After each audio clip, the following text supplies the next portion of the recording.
Welcome back to TikTok Pool School by Icon Pools. This week, I'm going to be going over what your weekly maintenance should look like as a pool owner.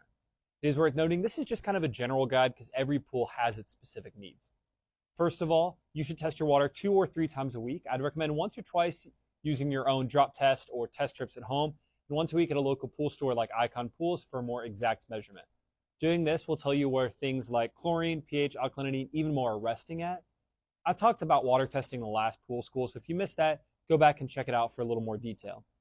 For any pool that frequently gets debris from overhanging trees, nearby plants, or anywhere else, you will want to add a small amount of phosphate remover into your weekly routine to prevent the growth of algae. If you have a sand filter, a weekly backwash is recommended. You want to check your skimmer and pump baskets, make sure they're clear. Clear the debris off the top of the water as well. Do both of those things daily or as close to daily as possible.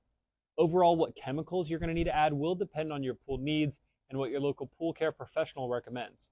Like I said, every pool is different. Some need a consistent pH increase or decreaser. Some pools easily maintain levels once they're right for the summer.